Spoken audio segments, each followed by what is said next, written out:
the Local Gods. My name is Marco Liu. And I'm James Han.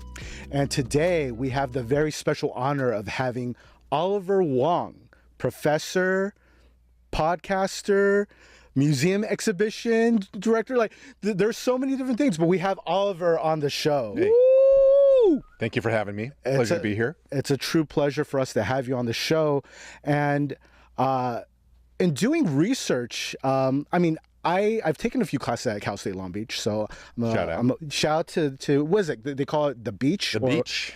So I've taken a few classes at Cal State Long Beach, and I was curious about your Rate My Professors rating. And your Rate My Professors rating is pretty high. So my daughter tells me. Okay. Oh, yeah. Professors don't look at their Rate My Professors rating? I mean, some do. Most of the folks I work with don't. They probably looked at it once, realized that there is nothing there that is particularly useful or constructive for them to learn from, and then never bothered with it again. Yeah. Dude, was that around when you were in school? Oh, for sure. Oh, okay, cool. Yeah. Man, we only have a few years age difference, but anyway. It's true. My bad. But yeah. What is a typical course load like for you? Like, just starting out, because we want to get the academic stuff out the way and again the fun stuff, but what can people expect if they're looking up an Oliver Wang class at Cal State Long Beach? Will there be a ton of reading, tons of homework? No, I think for my course, it depends on the course, but one of the courses I teach almost every semester is Intro to Sociology. So that's usually about between 100 to 120 students, which for our campus is considered to be a larger class. If you were at a class at, let's say, UC Irvine or UCLA, and a lot of this has less to do with anything pedagogical, it really is about infrastructure, is that depending on when certain campuses were built, there were decisions made about whether or not to have larger classrooms or smaller ones. And Long Beach, again, the largest classroom that we have on campus, I think maybe holds about 300 students. But I believe there's only one of those. Whereas if you go to a lot of these, again, older UC schools, they have a lot more of these really, really large lecture halls. And so I tend to teach one that would be considered relatively medium sized by, let's say, UC standards, but is pretty normal at Long Beach. In any case, what do I, for my intro course, I don't try to assign a ton of reading. It's mostly lecture based. And, I think if you ask most professors, especially in this current era, it used to be, contending with everything that's on the internet. Now it's contending with AI.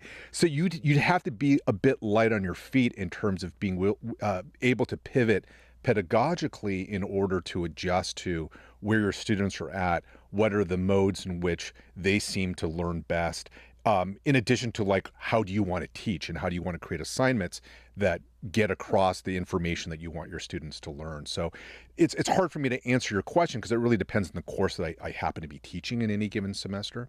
But so I do an Intro to Sociology course. I do a Sociology of Popular Culture course, which is the course that I was hired to create for the university 19 years ago. Wow. Because I've been there for almost 20 years now. Sheesh. I'm in the middle of putting together a Sociology of Food course. Okay. Which is something I've been thinking about doing for the longest time. And I'll get a little bit of a test run this upcoming summer where I'm teaching it as a short-term study abroad class. So it's only going to be about 2 weeks out of country, but I'm taking Cal State Long Beach students with me to Tokyo to do a sociology of food course in Tokyo for a couple of weeks. That's cool. So it's a way of testing out the syllabus and seeing if the readings and everything else works. And if it's successful, then I can convert it to a normal semester-long class.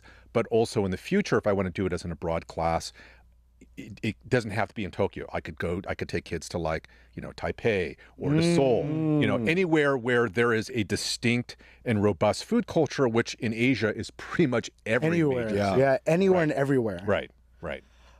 Well, I have friends in academia, but none of them seem like they have as cool of a job as yours. And I think just being upfront, even while I was at Long Beach, I wish I could have found time to attend one of your courses because you just seem like such a cool dude and you cover the most fascinating topics in regards to culture, to music, sociology.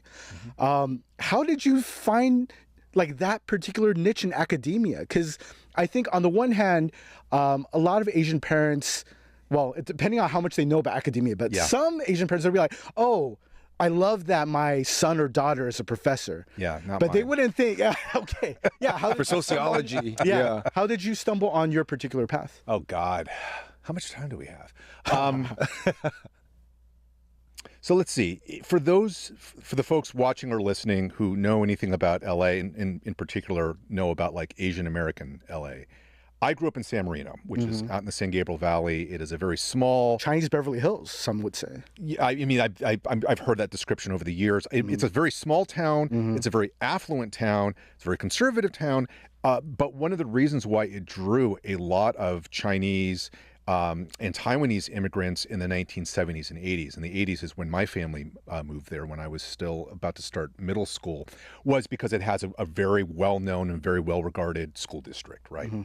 So we ended up there when I was about to start middle school, and it's the kind of environment where you already have this very competitive academic environment, and then you add a bunch of like Asian immigrant kids into the mix, so it becomes hyper competitive. And one of the results of that growing up in the 1980s was that by the time, me and my friends were, sophomores in high school, we were all expected to have chosen what our career paths were going to be. But of course, there were only 4 choices that were available to us. I'm sure you could kind of guess which some of those 4 are, right? Doctor, lawyer, business, or some kind of science, engineering, STEM thing before we called it STEM. Well, I did not have a head for science, so medicine and STEM, that was out. I found business to be completely uninteresting, so that was out. So all that really left was law. And because I was argumentative as a kid, I suppose I still am, I had, and again, obviously there's much more to a legal career than being argumentative, but when you are just going with the bare bones stereotypes about what each career, attracts, the fact that I was argumentative meant that my parents encouraged me to think about law school. So because, again, I only had 4 choices, and I was like, 13, 14 years old at the time, I'm like, all right, I'm going to go into law. And that idea carried through until I went off to college. I was a sociology major, Asian American Studies minor at UC Berkeley. And I had a TA, an Asian American Studies TA. This is probably my 2nd or 3rd year in college, who asked, like, what do you plan to do after you finish graduating? I said, my intent is to go to law school and pursue a legal career. And he just said to me, oh, that's cool. Why?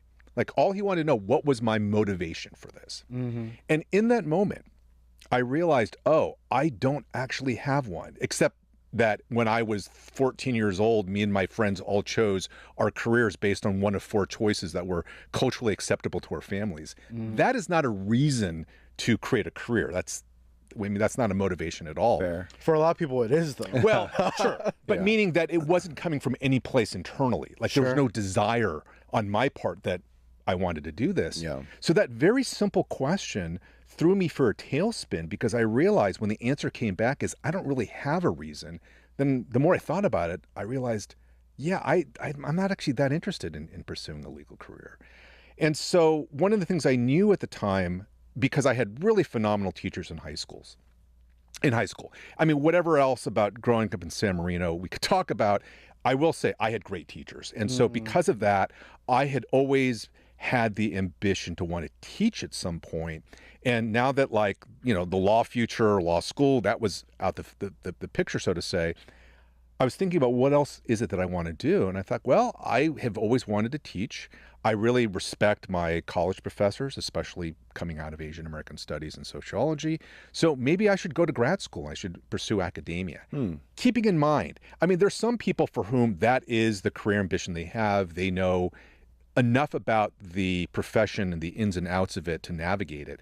I really had very little idea about what a career in academia would look like, outside of you teach, you do research, but that was really about it. But it was just it was my plan B, without me even realizing it was my plan B. But once I realized my plan A just didn't make much sense for me personally, then it's where I pivoted to.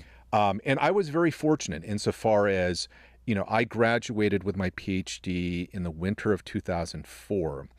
And I basically I would suggest I was the last generation of academics for whom the the idea of landing a tenure track position seemed imminently reasonable. You weren't guaranteed it. It was doable. Yeah. But by and large, like, it seemed like a realistic goal because this is before the Great Recession and really before the last 20 years of higher ed have really, really transformed the profession and the industry. I hate that we even describe it as the industry, but it is an industry. For sure. And so for that reason, I feel very fortunate to have kind of gotten my foot in the door at the time that I was able to do so. Because if I was trying to navigate those same pathways now, I don't know what it would look like. I don't know where I would end up. I'm pretty sure I wouldn't be able to have the kind of career that I have now.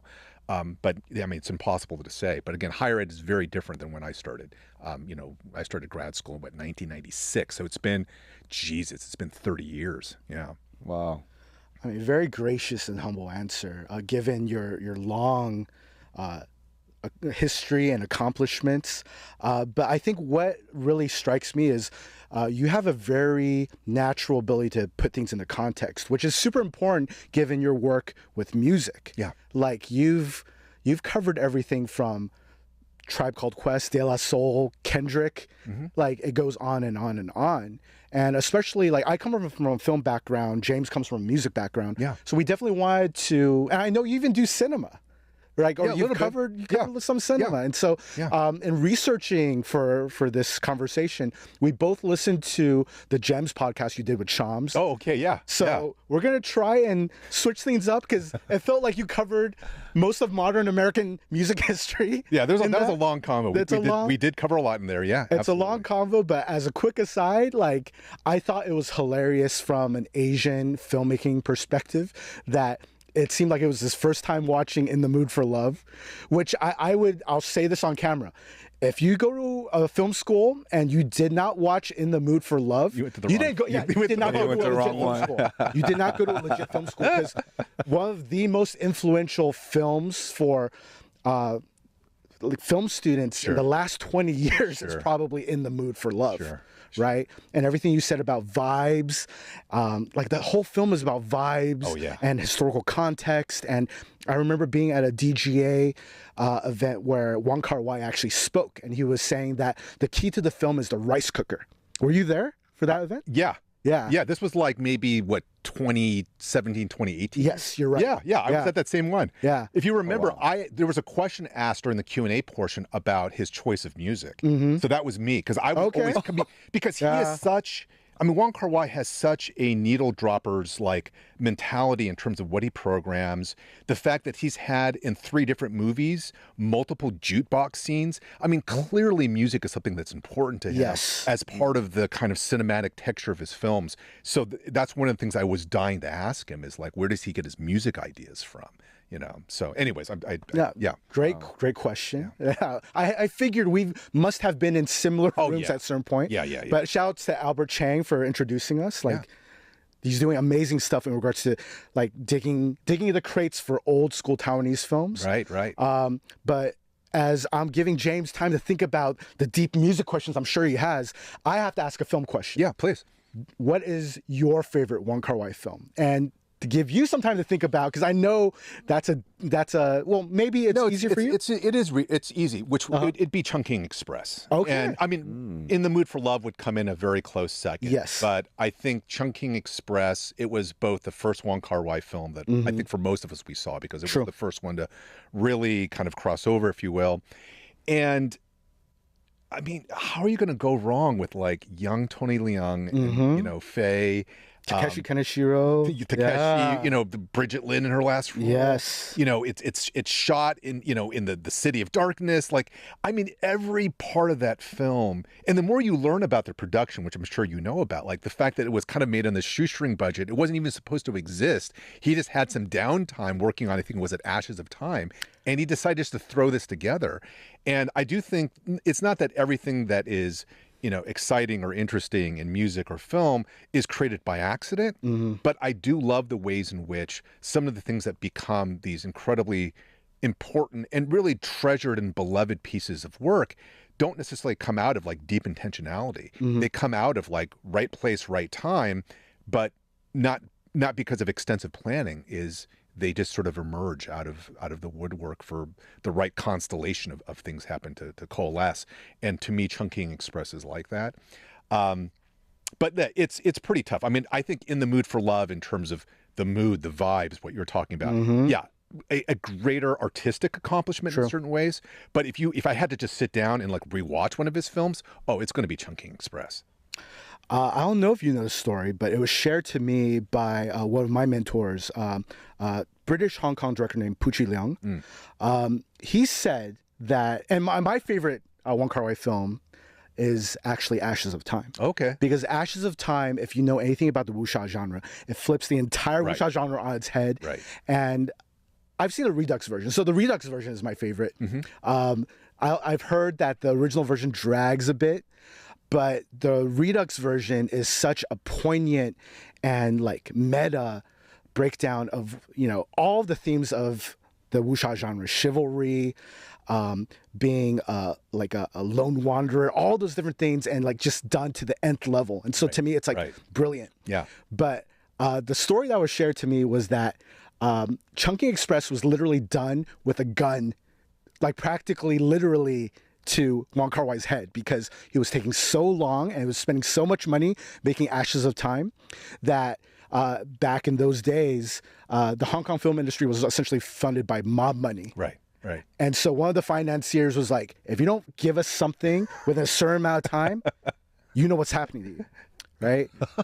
And so he made Chungking Express. And so the literal run and gun, like frenzied nature of the film for much of it, it's because he literally had a gun against his head. Somehow I feel like he left that story out from the DGA. I do not recall him mentioning that aspect. It's completely believable, though. For sure. Yeah. Is that your favorite, I guess, foreign film in totality, or favorite Chinese language film? Or I have to ask, because you've covered so much. You've done I think you did the Criterion introduction to In the Mood for Love, right? Or you did some type of I was invited to write something about Wong Kar-wai's characters. And I ended up writing about Fei Wong's character, partly because of her history as a cantopop star. Yes. So it was a way to kind of work in both her history as an actress, but also as a performer and as a singer. Did I do something on In the Mood for Love? No, I think that was the primary thing.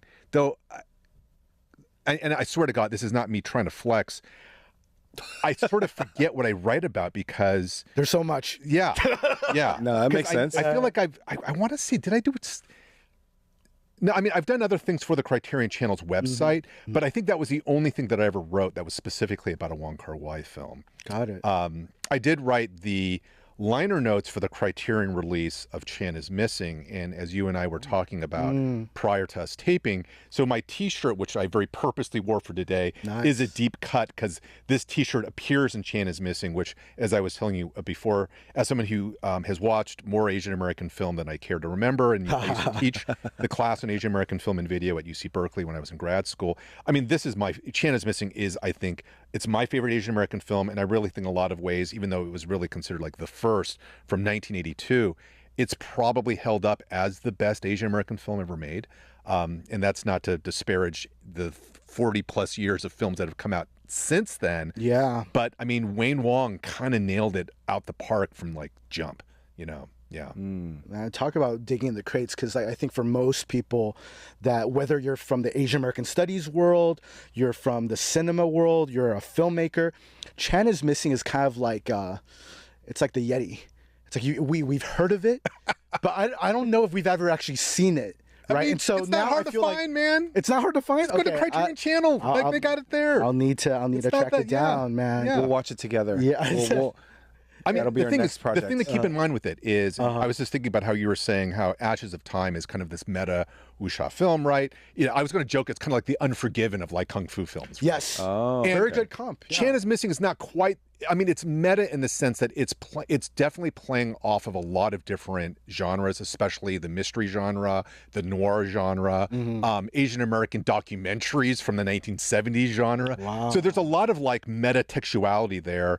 And when I had the opportunity to interview Wayne a few years ago for Film Forum, one of the things I learned from him was that it's because his film school education was highly experimental. And so his original script for the film, which was very different, was like so much more experimental than the final version, which is a bit more narratively and character driven. So it's more conventional, which I think works. And he realized in the edit room that his original vision just was not going to fly. It just was not comprehensible. So he basically pivoted. But as a film student, as a filmmaker, I think if and when you finally have a chance to see the film, you'll appreciate the kind of layers of where Wayne is trying to riff off of different movie genres within the film itself. Yeah. I mean, you caught me. Like at this point, I have to watch it. So there we go. We'll recap once I finally watch it. Yeah. But kicking it back to music. Yeah. Because again, half of the podcast is from a musician. Sure. Like what do you want to ask, man? Like you are the archivist, man. Yeah, you know how if you watch the Star Wars films, like the Jedi archives, like you might as well be that for Asian Americans in entertainment. You've covered it all. Like, yeah, well, lots of questions have been brewing, but at large, you know, one thing that I've always strived to be is as I get older, I never want to become old-minded. Yeah. And what I mean by that is, you know, it doesn't matter what your age is. To become old-minded is you look at the new, you look at things that you've never seen before, and you immediately judge it as lesser than. But what I've noticed with you and how you have reviewed music and approached music and film, like art, you have this like openness and like I don't know, you just feel so youthful in that way. I don't feel it, but thank you. maybe not, you know, I don't know physically, but like in terms of your mentality, how you approach it, there's like hey, there's something I can learn. There's like a sort of humility that you have. Is this something that you've just kind of had the whole time? Is this something you developed? Because this is just like a very broad question. I'm just, because you're, you know, in a different life stage than us, but I aspire to be like, I feel like it's really fun for even your daughter and younger people, your students, to engage in conversations that are very relevant to themselves. Yeah.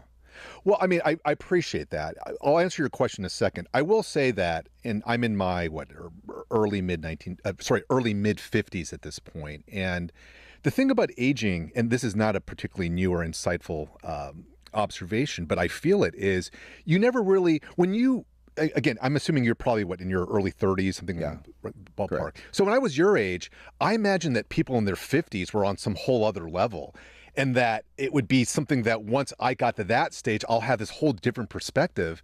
But now that I'm here, I kind of just feel the same. Like we always feel just who we are at whatever life stage we're at. And even if there's this passage of time, it's not that I feel fundamentally different as a 50-year-old than I was 20 years ago when I was your age. So it's something that it's hard to know until you actually get there.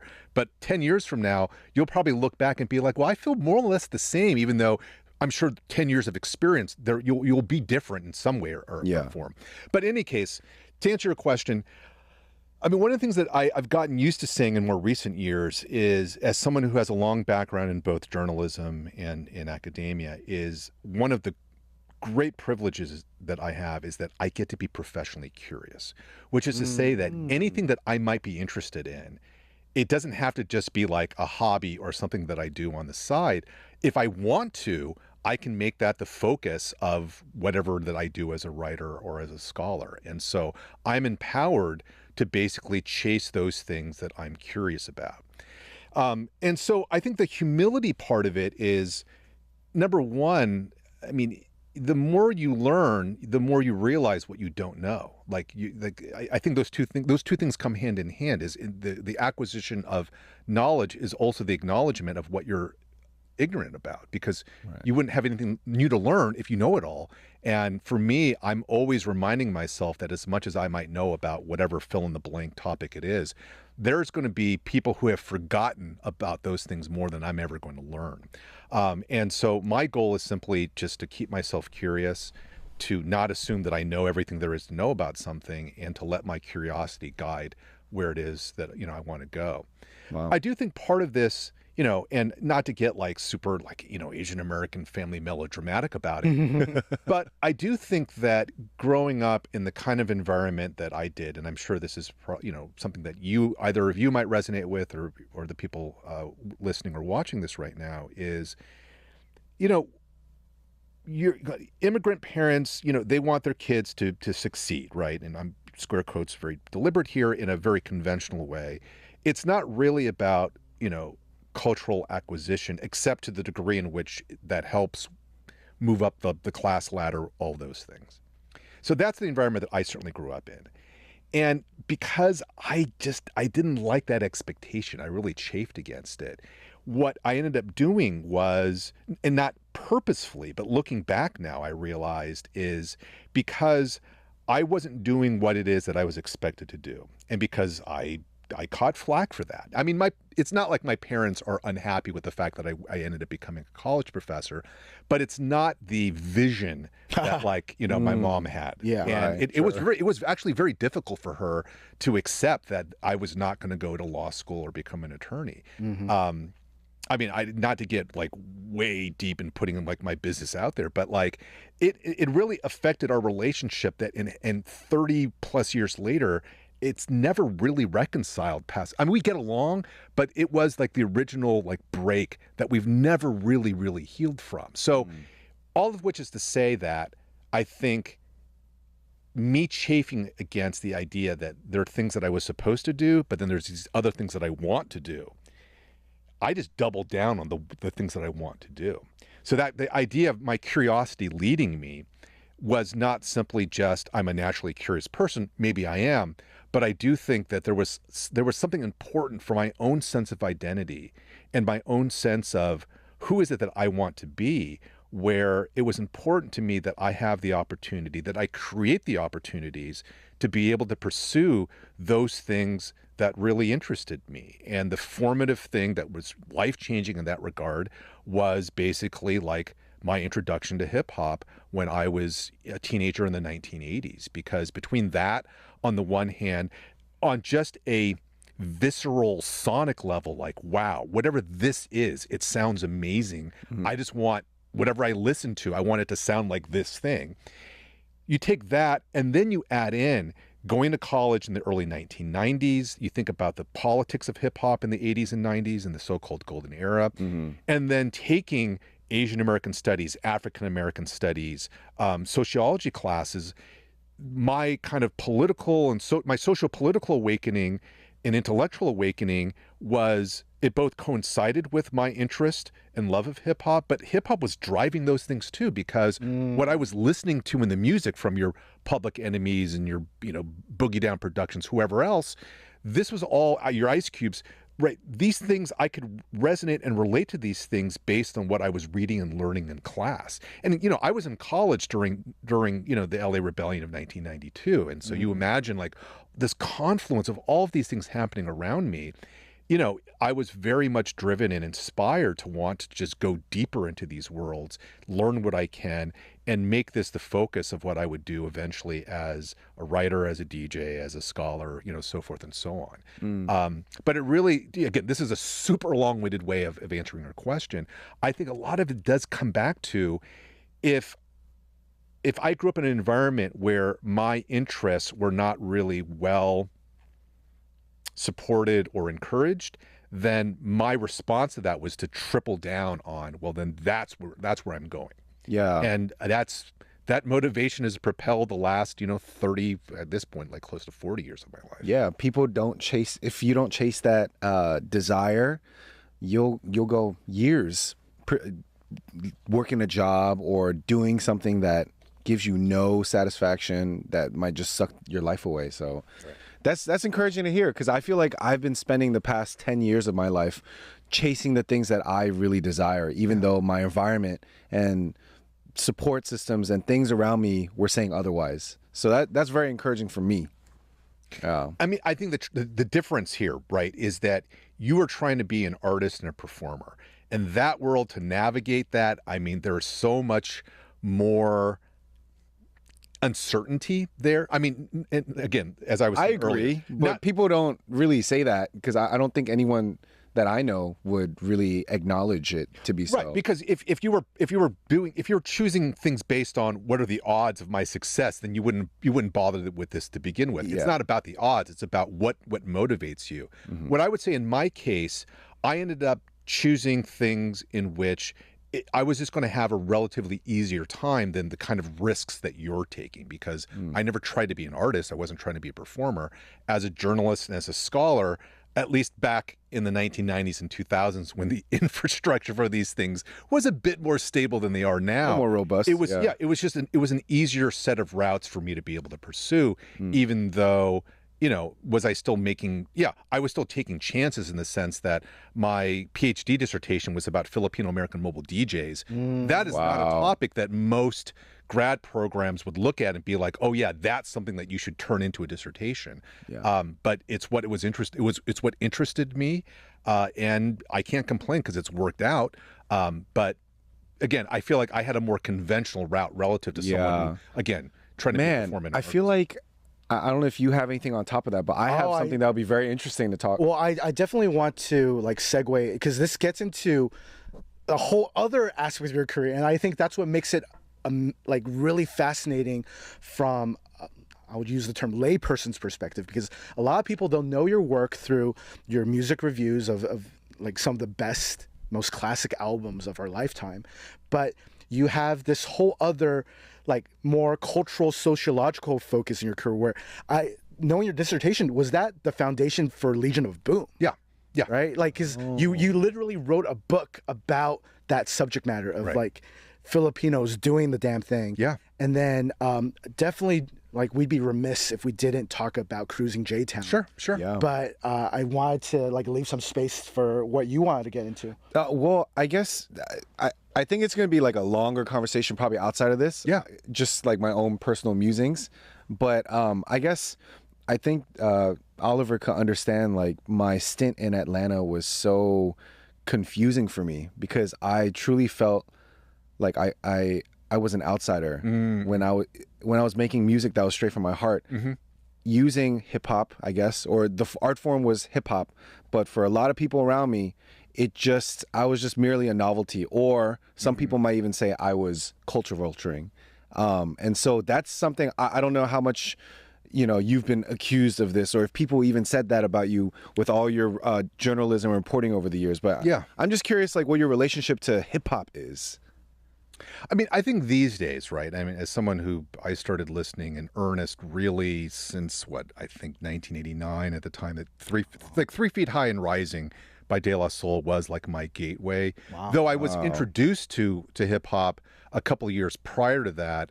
I mean, this is a story I might have actually mentioned on Sham's show as well, but I had a junior high friend, Joe Man Wang, who gave me a cassette tape. This was in 1986 or 87, that he had dubbed Licensed to Ill on one side and Raising Hell. So basically, the Beastie Boys' first album on side A, and then Raising Hell, which was Run DMC's big breakout on the flip side.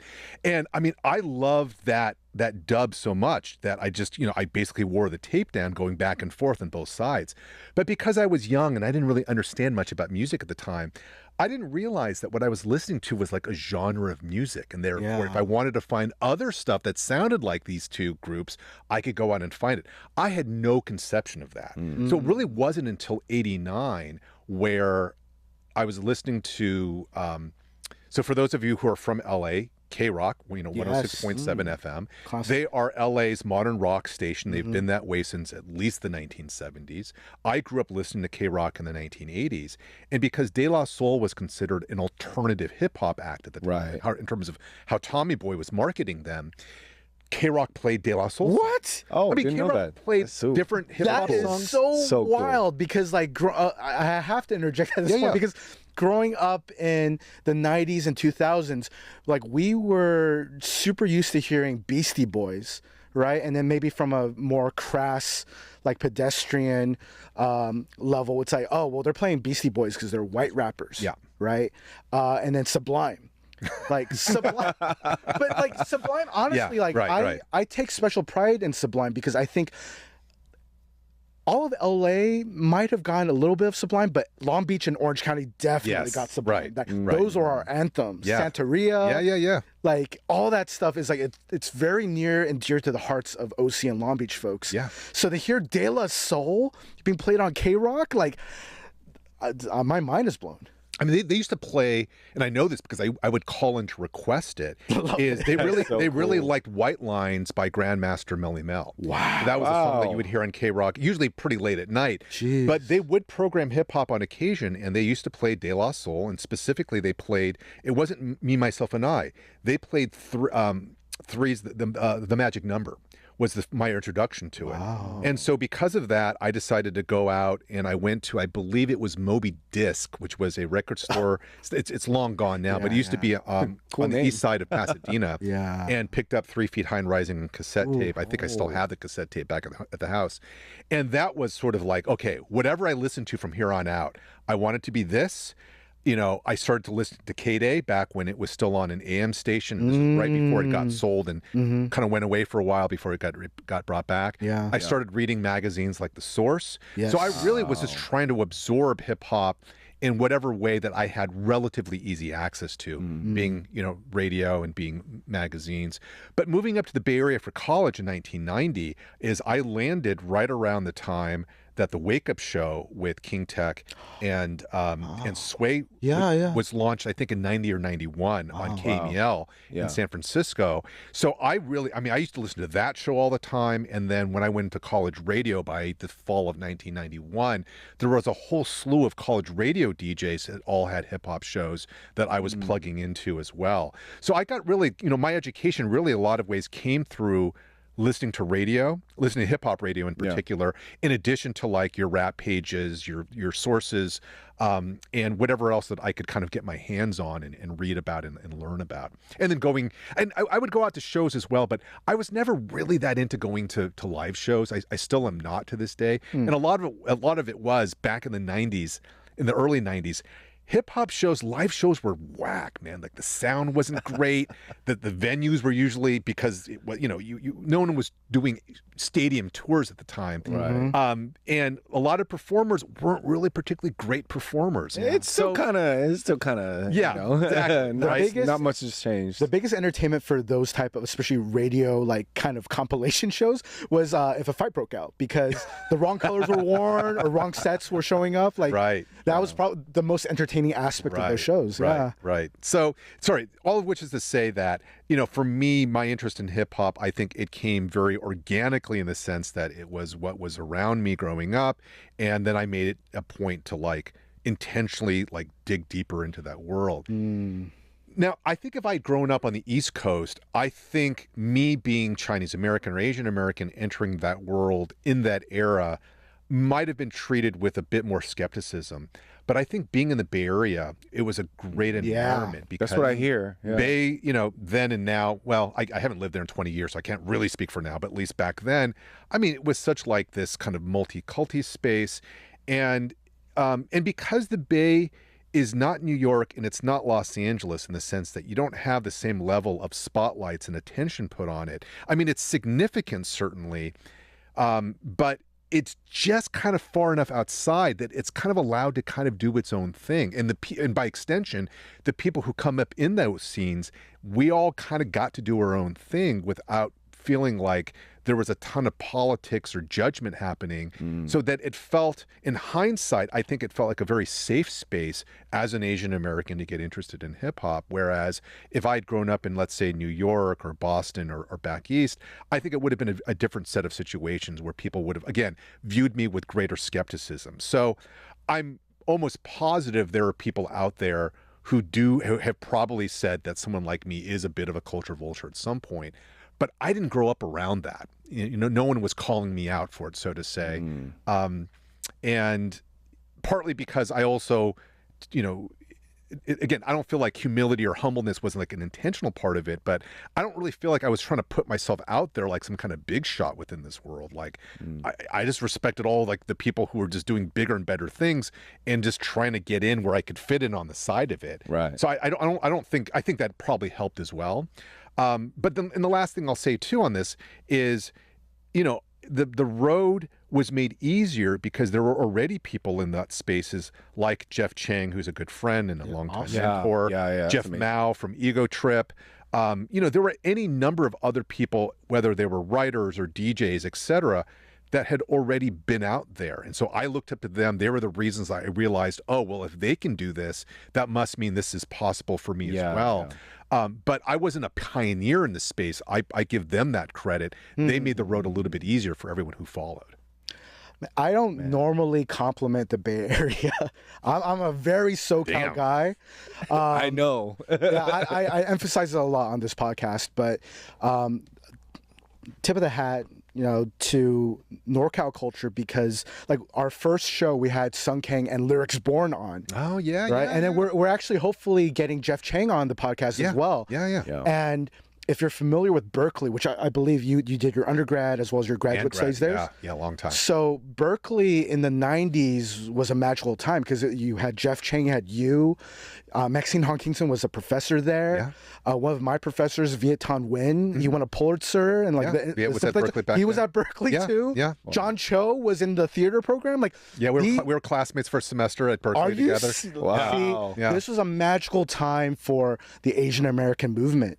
And to hear all this, like, it truly reminds me of how, like, we like to emphasize on this show, being Asian, especially Asian American, it's not a monolith.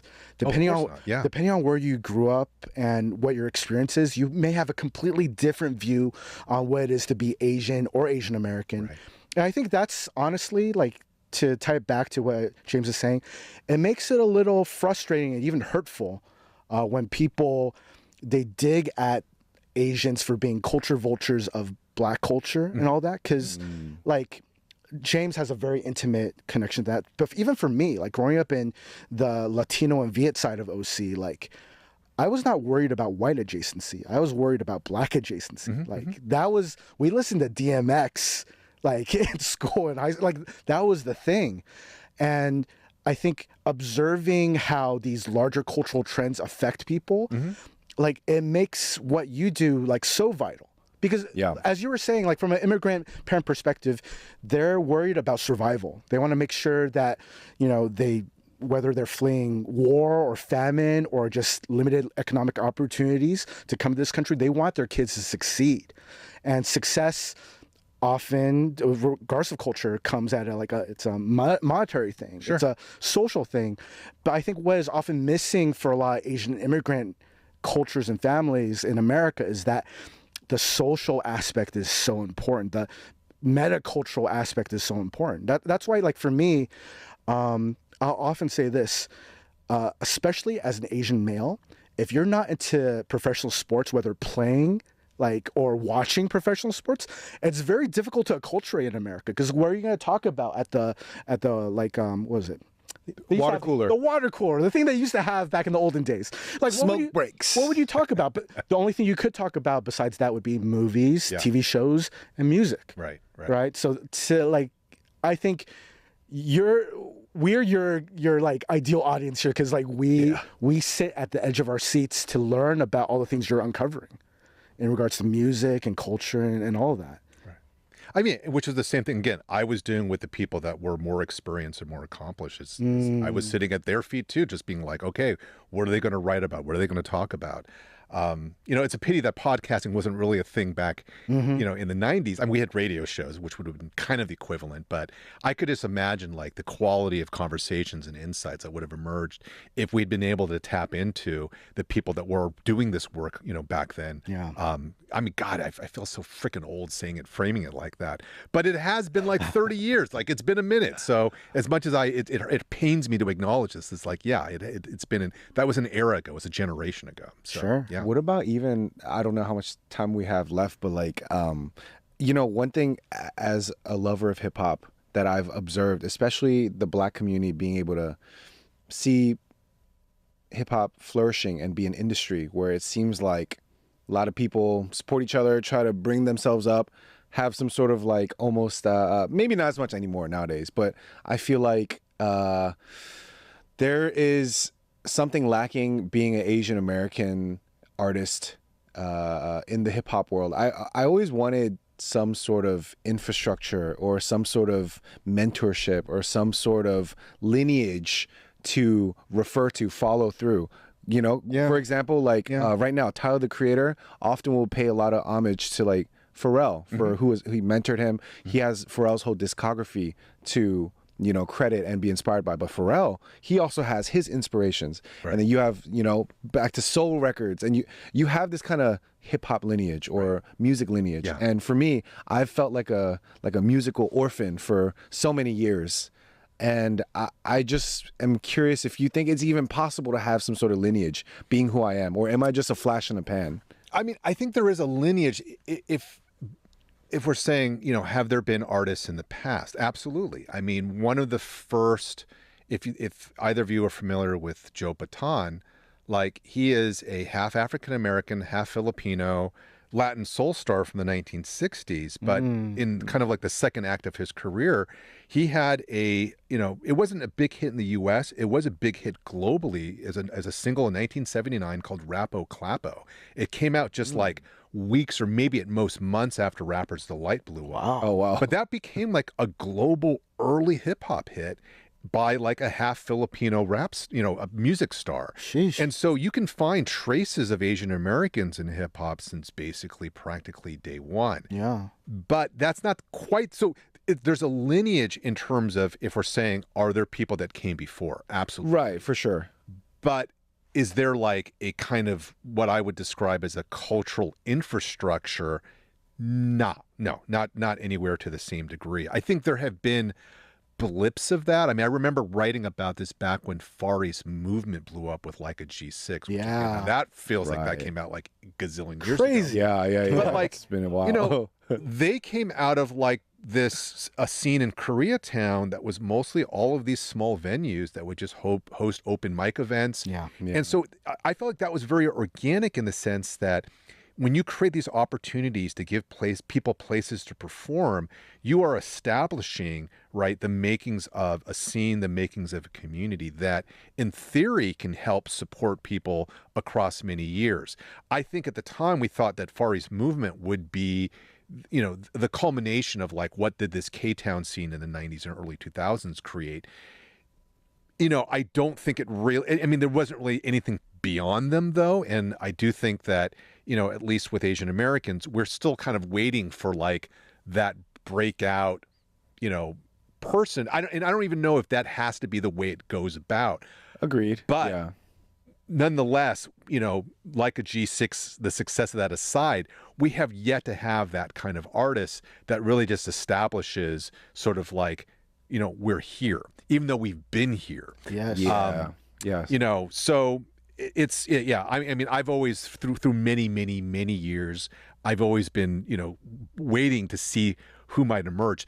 And I want to be so clear. It's not that the talent's not there. Yeah. Like, agreed. When at the time in which, I was writing about Far East movement, like I was already listening to people like Dumbfounded and like Jonathan, incredibly talented. Yeah. In the last 10 years, or maybe roughly somewhere about 10 years ago is when I discovered G. Yamazawa from Durham. Yeah. North Carolina. Gorgeous stuff is fantastic. I mean, he's like, to me, the most talented Asian American rapper I've ever come across. Yeah. But like, is he a household name? Unfortunately, no. And that's, we're still kind of waiting on that. And who knows if and when that might emerge. But it has certainly not stopped for the last, 30, 40, 50 years. It hasn't stopped Asian Americans from at least aspiring to enter this space in one way or another. Yeah.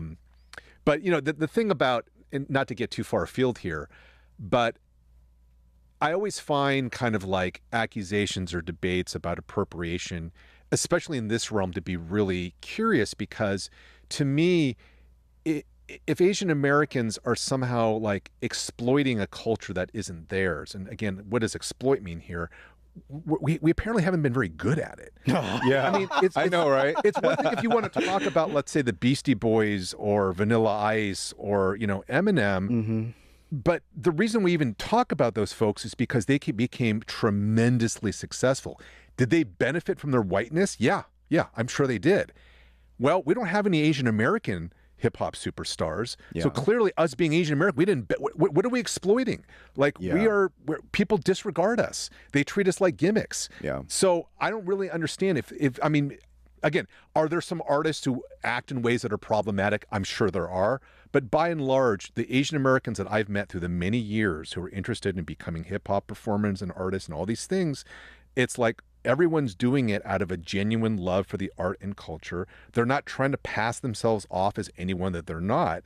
And most of all, they're not benefiting in any way from being Asian to do it. They are behind the proverbial 8-ball simply by being Asian. I think this really hits to the core of like these deeply set things that maybe for most people it's difficult to put a finger on. But I would say whereas for some communities there's a feeling of overwhelming resentment where it's like they've felt like they've been taken from for so many years, for generations and generations, where any type of like culture vulturing feels especially like acute. Yeah. I would say the overwhelming feeling I get a lot among Asian Americans, especially in music, is frustration. Yeah.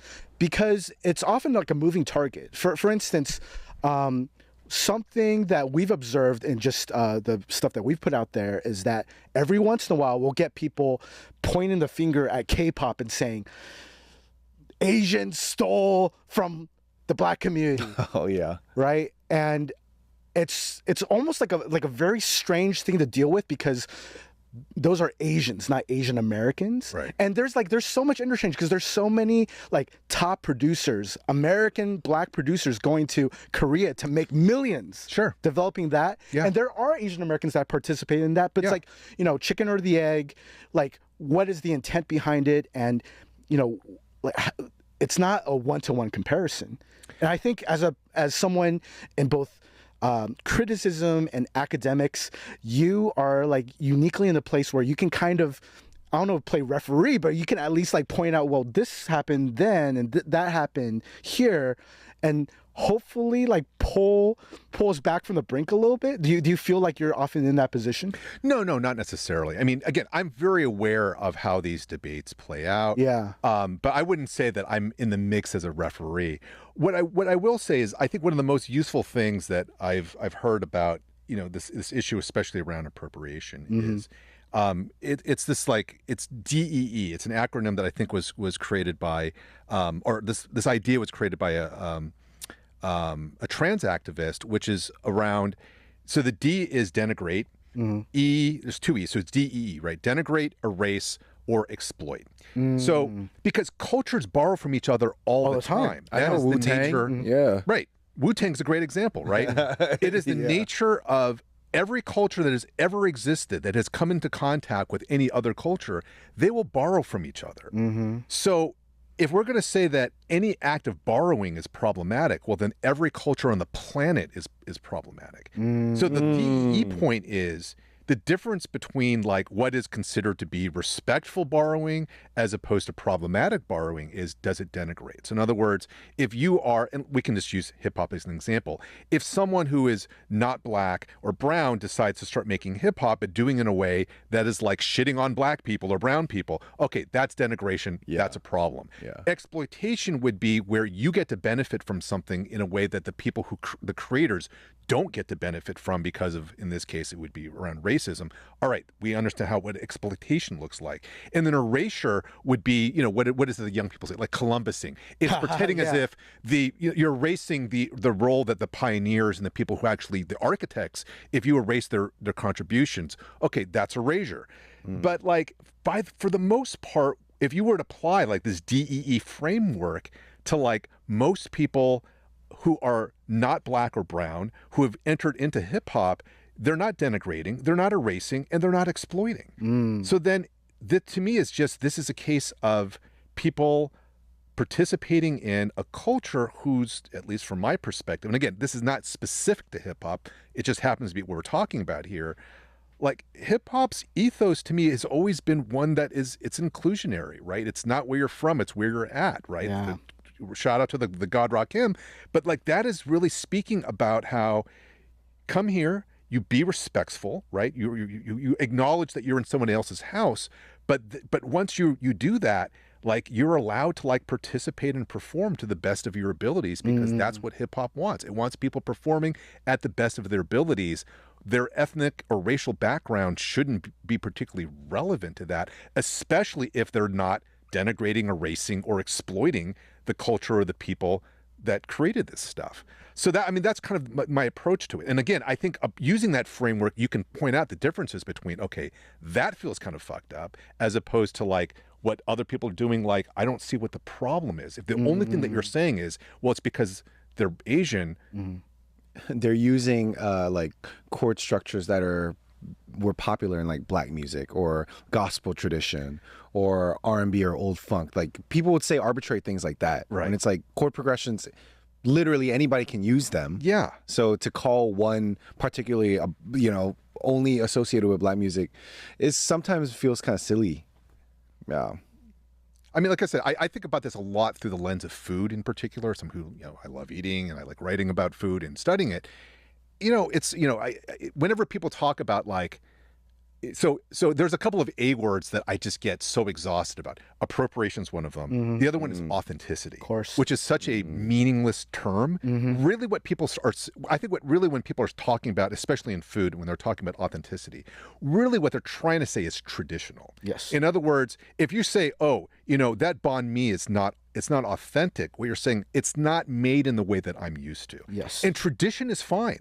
Tradition, which is to say that you can point and say, here is a lineage in which things were prepared a certain way. And if something veers from that, you can say it's not traditional. But what is authenticity really? And so the example that I always give is, you think about like in Korean cuisine, for example, the use of chili peppers, that is synonymous with Korean cuisine. Yeah, chili peppers are not indigenous to the peninsula. They came from here. They came from Central America, right?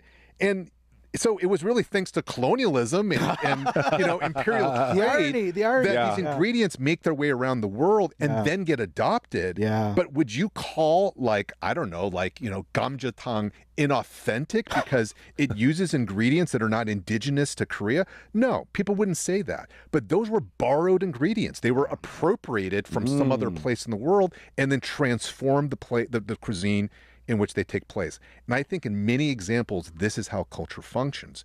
The problem, though, right, as with many things, is once you throw capitalism into it, because then you get the exploitation concern. And I do think the exploitation thing is super real. But what I was saying earlier, if we're talking about hip hop in particular, again, if we're exploiting hip hop, we have done a shit job of it because I mean, where's like the record of success? It's not there, because we face this uphill battle specifically because we are Asian and because people see us and they don't take people who look like us seriously within this environment. Except as DJs, we got to pass for DJs and Q-Bird, and dancers, and rap artists. Really, we're specifically talking about with rappers. It's like what we want to see is, we expect to see black men rapping, and anyone who's not a black man rapping, there's going to be some level of skepticism, whether it's women, whether they're Latino, whoever else. But but for everything else in hip hop, people don't have a problem with Asian Americans becoming world-class DJs or like really well-respected graffiti artists. It's only when they want to pick up a microphone that suddenly they get called out. And logically, that doesn't really make a lot of sense to me. You have to really like peer into the soul of somebody to understand what they're saying. Right. And I have like a running theory. It's like, I think it has to do with also cinema and how maybe the Asian face and their humanness is interpreted or like, it's almost like, in order for someone to say anything meaningful to you or have anything to say that's worthwhile, you have to see them as a human, as someone who has dreams, someone who has fears, who has actual human experience. But from what I believe is in the meta of how Asians have been looked at for a while, for the most part, people don't think about and they don't think anything when they see Asians. It's not that it's necessarily negative. It's just they don't feel nothing. And I think that plays a part in how the music, when it's being, especially in the rap genre and the hip hop genre, you need to really understand what they're standing for, what they're trying to say with their chest. Because in any other setting, when you see that face speaking, you probably don't feel anything. So it's very interesting. There was a speaking engagement at USC where Vietong Nguyen was talking to John Cho, so two great Cal guys speaking at SC. And John Cho said the most profound thing, which is like the real struggle for Asian Americans is just to come across as human beings. Sure. Absolutely. In America. Yeah. And it's so vital. Yeah. Using the last remaining parts of our time Yeah. to talk about your other work, because it feels like whether in music commentary or just general cultural commentary, you're standing up for true unsung heroes in communities where they may not be looking to be seen, but they're often ignored. And I know that's part of what's behind Cruising J-Town. Yeah. Can you tell us about the exhibition, the book, how you got there, and what you want people to get out of the experience of all that? Sure. So Cruising J-Town was an exhibition that was in 2025 at the Mullen Gallery as part of the Art Center College of Design in Pasadena, looking at, and then there's a companion book published by Angel City Press, also called Cruising J-Town. Both of them are looking at the very long history of Japanese Americans in Los Angeles and the relationship between that community and the world of cars and trucks. So whether you're talking about street racing or track racing or gardening trucks, gas stations and service stations, drift racers, auto designers, car customizers. I mean, I could go on and on and on. The entire industry, essentially. Yeah.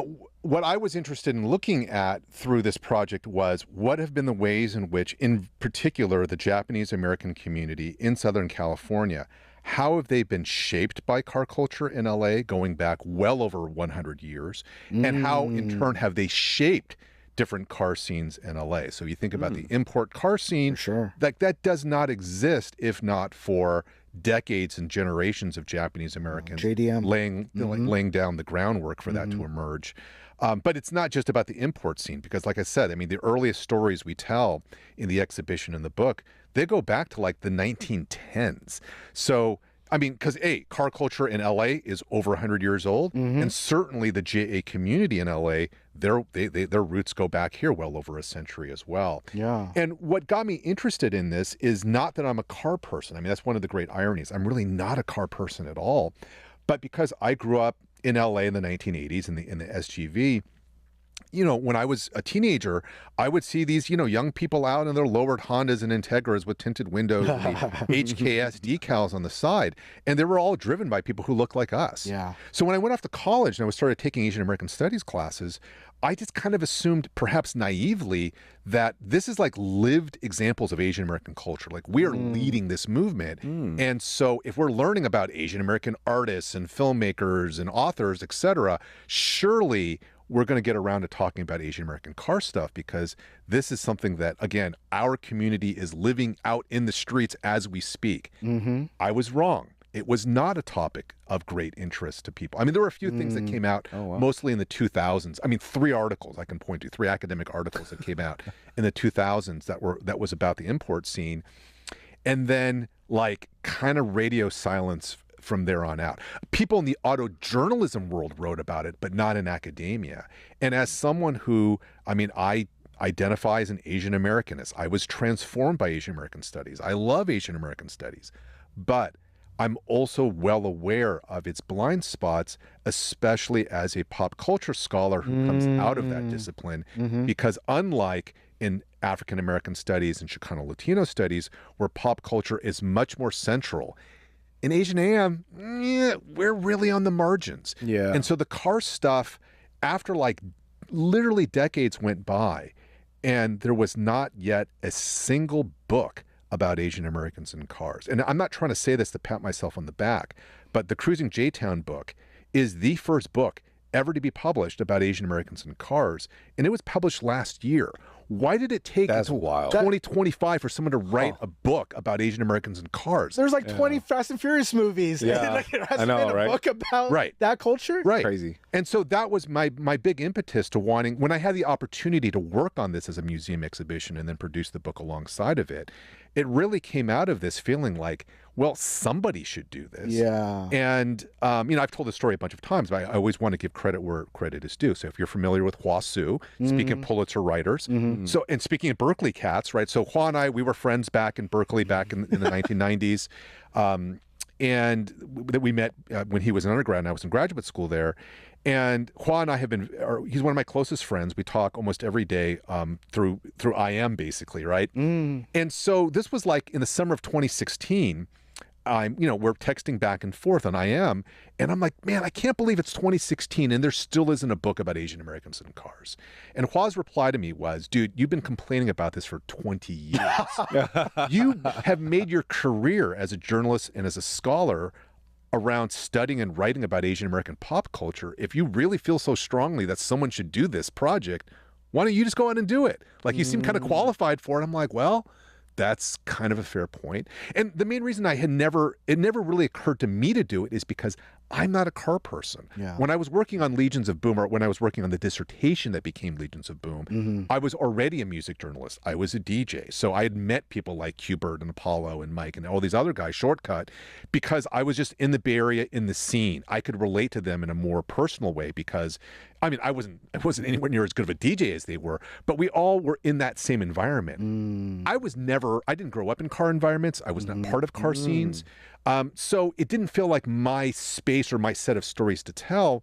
But again, once Hua was like, well, you could go another 20 years and keep complaining that no one's doing it, or you could be the change you want to see in the world, so to say, right? All right, Gandhi. So I'm like, okay. And I went out, and the first person I interviewed, and this was based on the recommendation from my wife, who's fourth generation Japanese American. Wow. She's like, you should interview my dad, because when he was a teenager growing up in San Fernando, him and his JA friends started a car club, which I'd never known about. Because I knew my father-in-law was into cars. I didn't realize that him and his friends had started a JA car club back in the 50s. So he was my first interview, and the ball kind of got rolling from there. 2 years after that, the Japanese American National Museum, they came calling because they had come up, independent of my research, they had come up with the idea of wanting to do a car-related exhibition. Wow. And because I had written one little newsletter article for the museum about JA car clubs of the 50s and 60s, I think they just assumed, well, this guy seems to know something about the topic. Maybe he would like to curate this exhibition that we have planned. Wow. That's so cool. Stars aligned. Yeah, absolutely. Very right, cool. Right. And so that's basically how that project came together. And I mean, in many ways, it closed in last December. And, it has been the capstone to that kind of professional career that we've been talking about. Again, as someone who's interested in Asian American stories, to your point, Mark, interested in the stories that don't get told, like this was like the ultimate opportunity to be able to really do a deep dive into a set of stories in a community whose stories simply have not been, I think, sufficiently told or shared. We just scraped the proverbial surface, but at least it was a start. And I feel, like I say, incredibly privileged and honored to have been given this opportunity to do this, because it really speaks to what motivates me as a writer and as a scholar. It is about what are the blind spots that we don't talk about. And the thing about being interested in Asian American pop culture, we don't talk about any of this stuff. Yeah. So it's like there's so many things that I get to focus on, though it's only because, unfortunately, no one else has really bothered to do so. But it again, as someone who gets to be professionally curious, there is no shortage of things that are open to me to be able to do, simply because no one else has tried yet. Pioneering, man. Wow. We have a few things left to do before we head out, but a last question, at least from me. You say capstone, but capstone doesn't mean the end. There's still a lot left. No, capstone right? just means, but it's, I mean, I can't, it's hard for me to imagine like what's going to top this, just in terms of I think you used the idea, the metaphor of like the stars aligning, right? This to me was like a real lightning in a bottle opportunity in terms of, because car culture, even if you're not a car person, everyone has a car story. Yes. Right. So you're really tapping into something that so many different people across generations, across geography, they can relate to, simply because they've probably seen it. They just didn't know what it was at the time. Right. Yeah. Right. So to have that opportunity to plug into something that no one else had really done in any meaningful way prior, there's not a ton of opportunities to be able to do something like that. That's why I call it a capstone. In addition to, I mean, the fact that the museum, they hired me for 4 years to work on this. Ooh. There's not a lot of other places that would extend that opportunity to someone who's not already on staff someplace. Sure. That's why I called it a capstone. It's hard to imagine topping it. But to your point, Mark, no, it's not the end. I mean, there's plenty of other things I'm interested in. Yeah, absolutely. I'm just being curious myself. Yeah. Where, like, besides taking students on food tours all through Asia, ideally, Yeah. what other things you want to get into? Because I think, like, again, we're sitting at your feet at this point where we want to know what we should know, what we should have been taught. Well, I do think the food thing, as we go deeper into, I mean, we're already, 25 years into the 21st century. If there's going to be any realm in which I think Asian Americans are both going to have already made an impact and have been actually recognized for, it's in the realm of food. And the reason being, and this goes back to a lot of things that the three of us have been talking about. You show up in a studio booth, people look at you like, what are you doing here? You're like a professional basketball player, like Jeremy Lin. You show up on the court, what are you doing here? Right? Even in acting, it's just, we're not taken seriously in the same way. You see an Asian face in a restaurant, nobody bats an eye because we have 170 plus years of having laid down that groundwork that everyone is used to thinking about Asian Americans and food. And as food culture, especially in the United States, has really transformed over the last 25, 30 years, it's allowed your David Chang's or your Roy Choi's or your Nikki Nakayama's. I mean, who you name whatever Asian American celebrity chef you want to. But one reason why I think they get to have the level of stature and recognition is because food is the one realm of American pop culture where we get to run and no one looks at us and treats us as we don't belong there. Right. And I'm not saying that we're respected on the same level as, I don't know, like your Thomas Kellers of the world or whatever, or your Wolfgang Pucks. But nonetheless, like, again, we're not questioned for our mere existence within the space. And I think this is something where, in addition to the fact, right, and I don't think this is a controversial statement, though your listeners might disagree, I also think of all of the major groups in America, we have the best, most expansive palate. Like, we will eat anything. Agreed. We will try anything. We turn eating food into like an adventure and a hobby. I'm not saying that other people don't do it. I just think it's something that is very Asian American. Like, I'm so used to being like the only, if I learn about, let's say, like a new taco stand or truck someplace, and if I show up, oftentimes every other person there is probably going to be like, Latino. I'm the one non-Latino person there. Or if there's anyone else there who's not Latino, it's going to be another Asian person. It's not white people, it's not black people. It's like us, because we love trying new things. We're always on the search for it. So I think the food aspect is an area in which, I mean, that's one reason why I'm interested in exploring this as a writer, as a scholar, is because it is the one area of pop culture where I'm not saying we don't have to struggle, but I just think that we have it a little bit easier and we're able to create things because people are more willing to take us seriously in a way that it doesn't exist in music or in sports or what have you. I mean, maybe K-pop is changing the music thing a little bit. I'm not a K-pop person, so you'd be a better person to ask about that. But again, I think in the realm of food, like I said, this is a lane where we get to run, and like, there has been no shortage of people that are doing exactly that. And I think it's super exciting to see a space in which creative Asian Americans get to really flex their creativity. So that's something that I'm interested in seeing how that develops. In terms of fashion, or Yeah, I mean, I think certainly in fashion, that's really a world that I've never had a ton of exposure from. Around it all comes secondhand through, like, I have a 20-year-old daughter, so she's like, I'll learn more through her than I do on my own. But I do think in the fashion world that's an example. I mean, Mark, I think you were sort of asking, like, what is it that I'm like thinking about or working on next? Yeah. I mean, one of the major projects, one of the things that I'm catching up on that I started but didn't have a chance to finish because I was so busy working on Cruising J-Town the last 4 years, is I had started by I put out a survey about the relationship between Asian Americans and bizarre love triangle. So you two are a younger generation. So I'm going to ask each of you, do either of you so number one, first of all, are either of you familiar with the song Bizarre Love Triangle by New Order? Absolutely. You are. You're not. I'm not. Okay. You're okay. If you hum it, you'll probably know. Do you think of it as an Asian American anthem, though?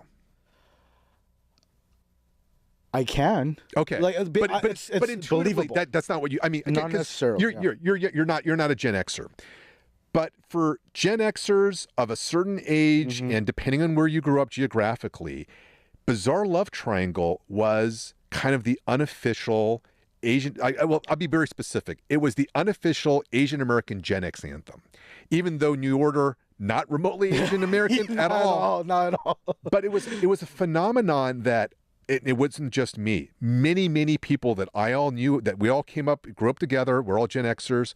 We would just joke about the fact that like you play BLT at any Asian dance party, like instant floor filler, right?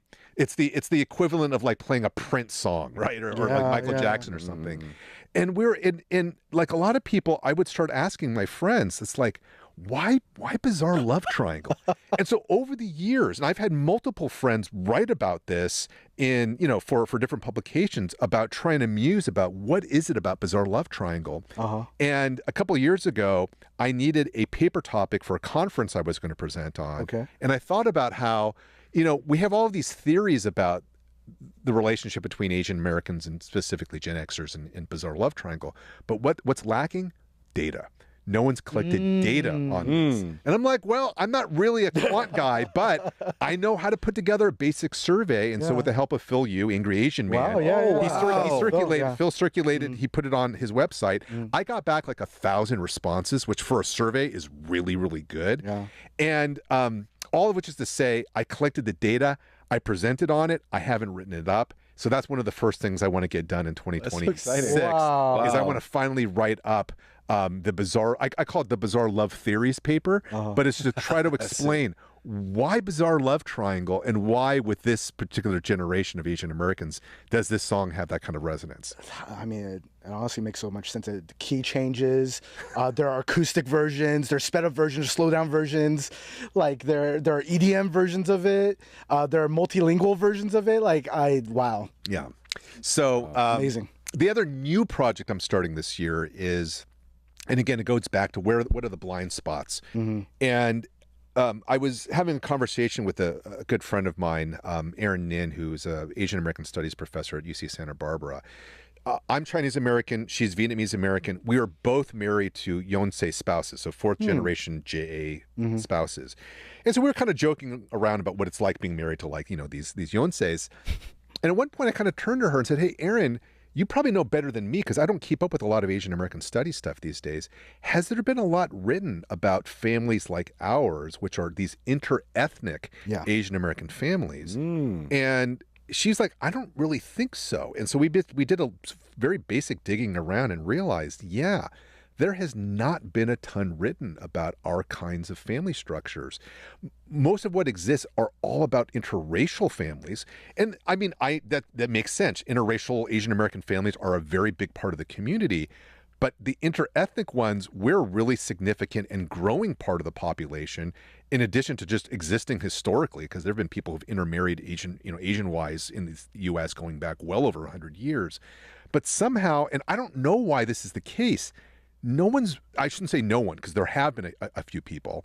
So Kelly Chong and Jess Lee, if you're listening, I don't want to erase the work that you've done, but it's just a handful of stuff. And I just think there's a great opportunity to kind of talk to couples and their adult children who kind of grew up bi-ethnic, so to say. Because in my friend group, at least, the majority of my friends who are Asian Americans married to other Asian Americans, we're all married to different Asian Americans. Certainly I have friends that are married to the same, the sociological term would be co-ethnic. Tribal. A lot of my friends are co-ethnic, couples, but more of them are inter-ethnic. And it's just bizarre to me that this is it's not more common to find any research that's been done about families like ours, because we're like the third largest configuration within this community. And we're not comparable to interracial because it's just not the same dynamic, but it's also not the same as being married to someone of your same background. You know? Like a fourth gen JA being married to the child of immigrants, there are a lot of things that me and my wife have in common. There are a lot of things that we don't. When Fresh Off the Boat first was on television, like my wife just wouldn't get half the jokes because that show is told from someone like me, second gen Chinese American, the immigrant parents. My wife does not have immigrant parents. Yeah. Her grandparents were not immigrants. Yeah. So it's like these are different sensibilities, and I just think there's something interesting about like whatever those dynamics happen to be. So that's kind of an area that I'm interested in looking deeper into. I mean, it's kind of solipsistic because it's reflective of my own family, but it goes back to, how come no one else is doing much about this? And because, again, I'm empowered to be professionally curious, well, then here's an opportunity for me to kind of dig deeper into something that people haven't looked at. And I'm super curious what we're going to learn. I mean, both of you might get a kick out of this. Well, I mean, Mark, you're Chinese American, right? And James, you are too, or you're Korean American? Korean American. You're Korean American. So one of my good friends, she's Korean American. Her husband is Chinese American. And so I was asking her, when the two of you first started like seriously going out, what was one of the first things about being involved with a Chinese American that you just had not realized? She thought about it for a split second, and she's like, how cheap you all are. Won't disagree. No, that's real. Won't disagree. Real talk. I mean, super. I mean, I was like, but the thing, what I didn't realize is, oh, is that unique to us? That's not like all other Asian Americans aren't cheap him like of this us? stuff all the time because like it's a difference in value structures. Because even a mutual friend of ours, Jason Chu. Yeah. And Jason's been on the show. Shout out to Jason. Shout out to Jason. He's pointed out how like the way different Asian ethnic groups treat money is reflective of values. Because Chinese people, regardless of whether you're from Taiwan, where my parents are from, Hong Kong, the mainland Malaysia, like Chinese people always brag about good deal. But then in a romantic setting, that is probably not a wise thing to do if you're trying to get Korean girl, right? So all that being said, it's like there is so much that we could cover. Yeah, that's not really a flex. It's like, oh, I got this for like, I mean, in good taste, you probably shouldn't be bragging to a girl. So much on your engagement ring, man. You got off the street from this dude, you guy. gotta inflate the price. That's what you gotta do. Yeah. Well, I then turned and asked her husband, who, like me, we're both second-gen Chinese American, like, so what's the first thing that you learned that was different about being with someone who was Korean American? And he was like, you know, I was at their house having dinner with her extended family, her aunties and stuff.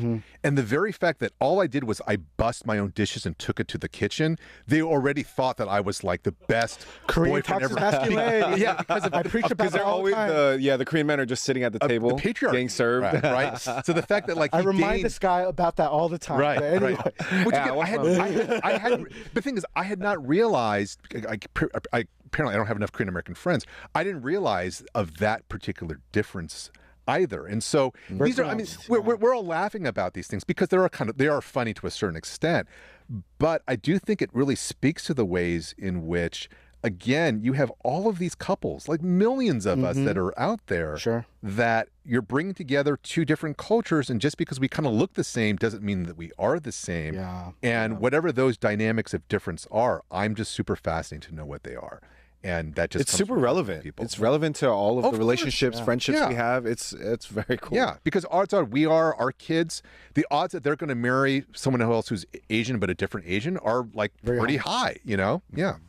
Well, whatever you get into, I'm sure we'll be fascinated by it. Oh, that's very kind. It is a pleasure, true pleasure and honor to have you on the show. No. Yeah, thank you for having me. And in true Asian fashion, we have a gift for you. Some shoes. So these are from 1587 Sneakers. We need to get your specific size, but 1587 was kind enough to develop some custom AP87s. Clean. Yes. Yeah.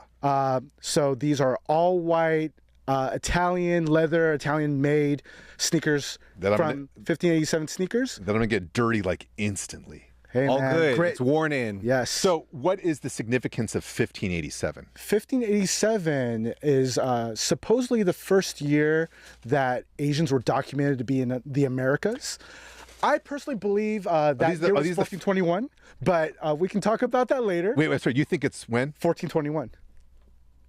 Is that could supposedly sidebar. when the Chinese first came to the West True Coast? scholar. Right. But I'm assuming it's the 1587 in reference to the Filipinos who came across the Spanish galleons. Yeah. Professor Yeah. Wang. Okay. Yes. There we go. Yeah. But yeah, if you guys want to get your own That's pair, sick. please go to 1587sneakers.com to get your own pair and use our code GODZ20 to get 20% off the sneakers. But before we finish, we always like to end with 3 questions. Yes. Yeah. Let's first go. question. Okay. Who do you consider your local god, someone who's underrated that you think deserves more shine, more spotlight?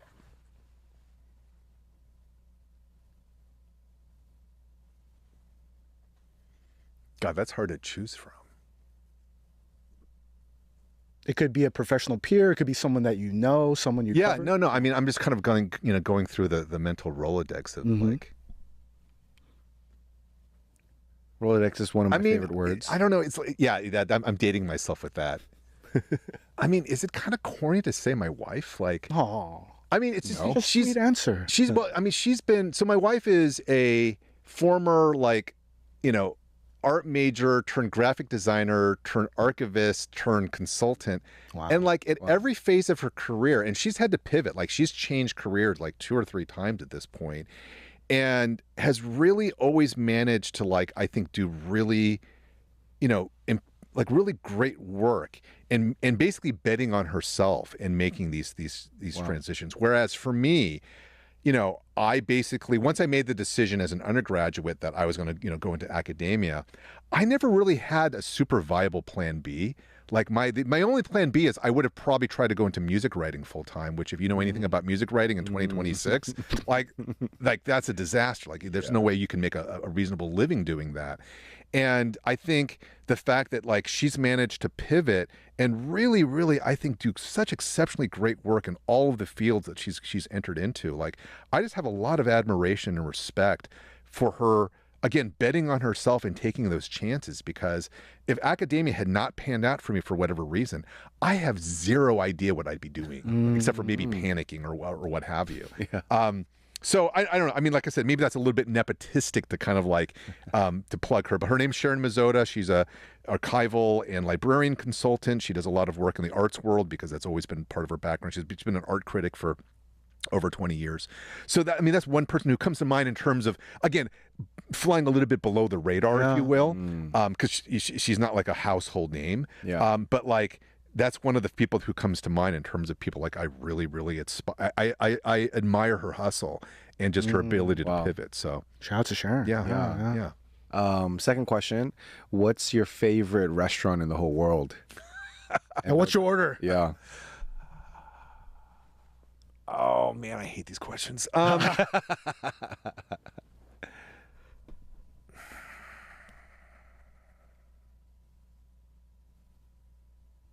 I mean, I always couch these by saying, rather than I'll give you one of these. Sure. So when Sharon and I moved in together, after we realized that she was pregnant with our now daughter, Nice. We moved in together. This was back in 2004 through 2006 up in San Francisco in the Inner Sunset. Which is on the west side of the city for those who are familiar with it. And there is a Chinese restaurant with some Korean influences that are called Santong. Oh, the legendary Santong. I love Santong. Yes, absolutely. Yeah. Santong's been there for well over 20 years. Yes. And their best known dish are these dry fried chicken wings, which, and I'm going to butcher this, I think it's kind of their version. Is it kampungi? It's like the garlic. Yeah. Kampungi. But whatever they do is not like any other version of that dish I've had anywhere else. And these things are so addictive. And, because we used to live down the block and that restaurant would get crazy lines, we just order it to go and bring it back home and, super easy. Now, my palate back, 20 plus years ago was a bit less sophisticated than it is now. And so I had so many years had gone by. I hadn't been back to Santong in a long time. And part of me was worried that, maybe it's not doesn't as hold good as I up. thought. Yeah. I just had bad taste back then. It's just fine. I went back. Completely held up. Those things, in fact, I just went and got them again not that long ago. And they are so good. I don't know what it is and what they do that's so different than every other place that serves that dish. But that's one of the first places that comes to mind. Like if you drop me, if I can just teleport anywhere to have a meal, that would be really one of like the first places I would think about. But like there's so many other places that come to mind too, like my favorite taco stands around LA, or like, I mean, there's one meal that will stay with me forever. I have an aunt who's still alive. She lives in Penang in Malaysia, which is sort of like it's an island state that's off of the western coast of northwest Malaysia. It's also like one of the centers of Malaysian food. Yes. Which, if you know anything about Malaysia, like the whole country is all about food. So the fact that Penang is like the star within that is a big deal. We went to this restaurant called Hai Boy, like Haiboy, literally on the beach, and just serving Viet Canto style seafood, like Chu Chow style. Yeah. One of the most memorable meals I've ever had in my life. I still think about it to this day. Sheesh. I haven't been back out there since I think we took that trip there like in maybe 2012, 2013. So it's been over 10 years. That's one of the best meals I've ever had. But again, stateside, like it's hard to mess up Santong and this dry fried chicken. Sure. Yeah. Well, if you didn't like our first two questions, the third one is going to kill you. Oh, So you might have to reframe it. Okay, no. I'll rephrase it. That's what you're going to ask. The original question is, what's your favorite album of all time? Oh, that's easy. Yeah. Oh, that's easy. One that you return to often. Well, it's not to say that, and it's not necessarily an album that I return to very often, but it is. I mentioned it earlier in our convo. It is De La Soul's 3 Feet High and Rising. Wow. Because people talk about, this album or this song changed my life. I can point, from the moment where I'm sitting here right now, if I were to reverse things and kind of figure out, lead things back to what is the origin point that really fundamentally shaped like this pivot that brought me all the way to where I am here now. It goes back to listening to 3 Feet High and Rising, because as I was saying earlier, that was the album where I really realized, number one, hip hop is a music and a culture in which if I like how this sounds, I can go out and find other things that are like this. And because it's also a culture, I can learn about its history. Prior to that album, I had no conception about any of this. So 3 Feet High and Rising was that gateway that got me into hip hop, and getting me into hip hop is what shaped my identity. It shaped my politics. I don't know if it directly led to me wanting to become interested in, well, I mean, no, I think I take it back. It absolutely factored into why I wanted to go into music writing and journalism, because I wanted to write about the hip hop songs and albums I was listening to. So I wouldn't have my writing career if not for hip hop. And most of the term papers that I was excited to write about, which got me interested in doing research as an undergraduate, were papers about Asian Americans in hip hop. That's how I met Jeff Chang, is because I interviewed him for one of those papers, and realizing that Jeff is someone who is also like this Chinese American college radio DJ who came out of Cal, like me. I was like, well, if Jeff can do these things, then it must be possible for me to do these things as well. Sure. So all of which is to say, that album, again, I mean, it's my favorite in terms of it is the most important album. I think it's an incredible album in and of itself. I mean, it was groundbreaking. I've written about De La more times than I can remember. It's not necessarily the De La album that I will go back to and listen to time and time again. I probably would be more likely to go back to De La Soul Is Dead, just from like a sequencing song selection point of view. I probably listened to Illmatic more than any other single album, so that would have to be in the mix. And what's funny is one of the first things I ever wrote about music, where I got started writing about music before I even realized that I was writing about music. This is way before your time, but the pre-visual internet, meaning before the web existed, it was news groups, right? So the internet was text-based. So news groups were basically forums and message boards in a more primitive form. And there were a couple of ones devoted to hip hop, and rec.music.hiphop is where I first started sharing my opinions about music. So it's where I started writing music criticism, even though I wasn't self-consciously thinking I'm writing music criticism. I was just sharing opinions with a bunch of randos online. But I distinctly remember, in fact, you can find this. I don't encourage anyone to do it. It's still up there because nothing ever dies, apparently, on the internet. I wrote in 1994, I went to pick up Illmatic, kind of think like this is a bit overhyped. Like, it's a really good album, but I don't know if it's all that. And, look, I got it wrong. The album is incredible. It is a seminal, important, and just brilliantly executed album. I still listen to it on heavy rotation to this day. But part of it is like, but at the time, you know, it took me a while to like really come into that album in a way where my initial listen was sort of like, well, it's good, but it feels a little bit like, is it really all that? It is all that. I didn't think so at the time, but you know, opinions evolve. You hope opinions evolve, you know. So yeah, that's a treat. Amazing answers. I mean, what more can we say to have the legendary we could O-Dub talk on to you the for. podcast? I feel like we could talk to you for hours. yeah, this is super fun. Really Awesome. enjoyed. Yeah. Well, for people that don't already know who you are, which I can't believe they exist, but how can people find you online? I mean, you could probably, I would say just start with my IG account. It's Soulsides. That's SOULSIDES. It's the name of my audio blog that I started back in 2004 that I don't update ever. But like, it's the name that kind of, it's Soulsides created all these opportunities for me over the years. And so it's when I created my IG account, however many years ago, is what I went with. So it's where I'm starting to post more about music again. As I was saying earlier, I got taken up with so much of my time was tied up with working on the exhibition. I'm finally getting back to like writing about music and records more again. And my IG page is where it's like the front line of where I just kind of test out like, oh, I just got this record in that I'm intrigued by for whatever reason. Then I might do something like a little reel or a little short description there. I mean, Soulsides, the website is still up. That's SOUL-SIDES.com. But I don't think I've updated in like 2 or 3 years at this point. So, you know, and I want to get back to podcasting and come back into your fold at some point. Maybe at some point this year. Wow. I mean, if you don't mind me just kind of, sorry, I know we're running real late on time, but one of the things that I want to do, which is all about Asian American music, is myself and a friend of mine, Patrick Wang, who's a really gifted DJ and audio engineer. A few years ago, we started to put together a couple pilot episodes for this podcast that I want to come back to in 2026. It's called Songs for Ourselves. And the conceit of it is we bring in one guest who's Asian American to talk about one song that was important to them. Wow. And the song does not have to do specifically or ostensibly anything to do with them being Asian American.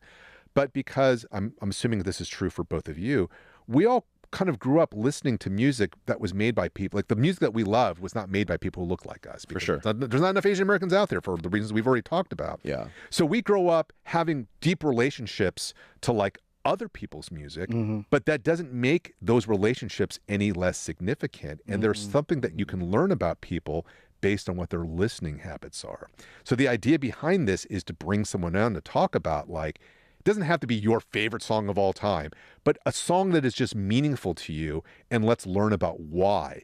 And I think inevitably, in a lot of cases, there'll be some aspect about their Asian Americanness that just kind of organically emerges as part of that conversation, just because that's just a key part of who we are. Sure. It's how we relate to music.